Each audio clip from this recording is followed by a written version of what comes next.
Today we're going to get into how to fill out the lead paint form. And I know we hear it a lot, the lead paint form, missing lead paint. Of course, this is for any property that's built before 1978.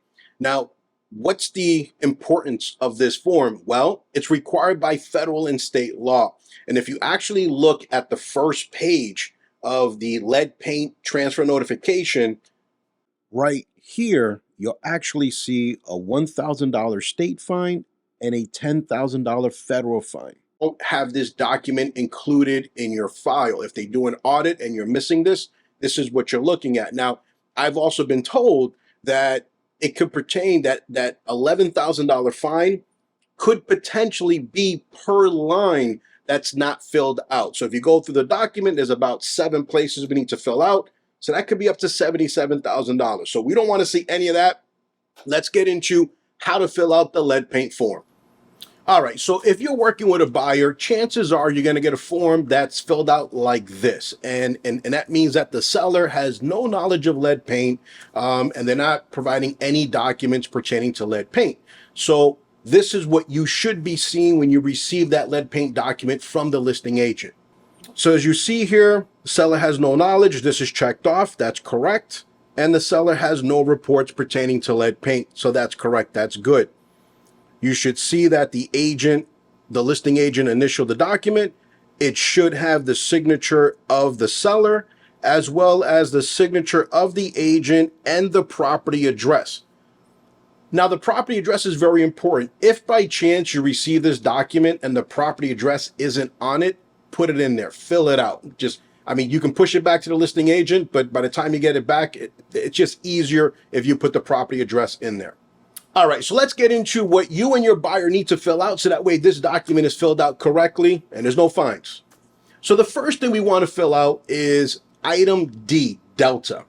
This states that the purchaser has received no documents. And I know a lot of agents think, well, we're receiving the lead paint transfer notification. Isn't that a document? It is, but that's not what they're asking here. It doesn't pertain to this item here.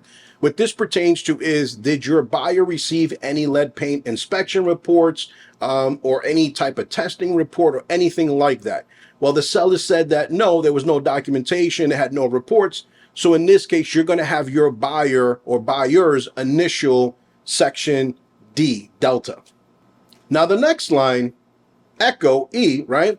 This now pertains to, did the buyer receive the transfer notification, what we're filling out right now. So you're going to have your buyer or buyer's initial this portion stating that, yes, they have received the transfer notification. Remember, you have to give them the entire packet, not just this last page for the signature. That's very important because this initial here stating that the buyer is claiming that they did receive the entire packet from you. So you want to make sure you have that.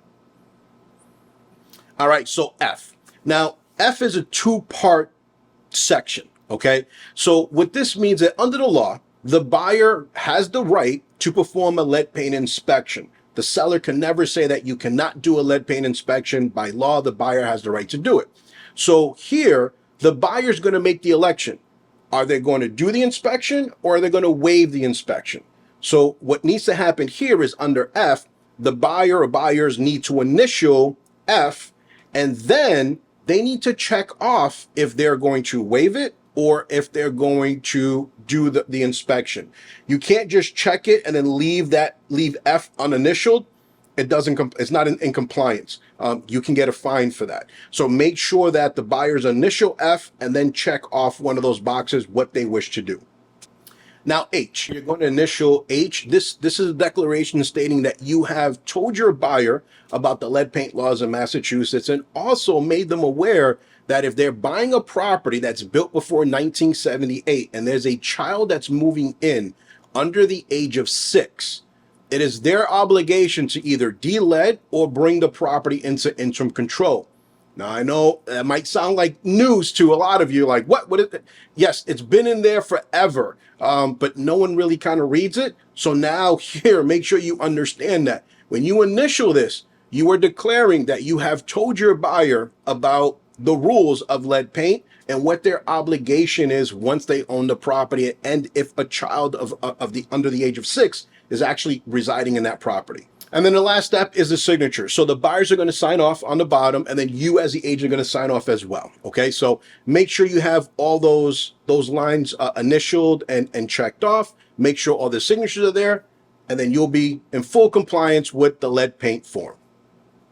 And once everything has been initialed and signed, this is what the document should look like. Well, listen, I hope you found this helpful. If you have any questions, comments, concerns, whatever, reach out to me. I'll certainly get back to you. Happy selling, and until next time.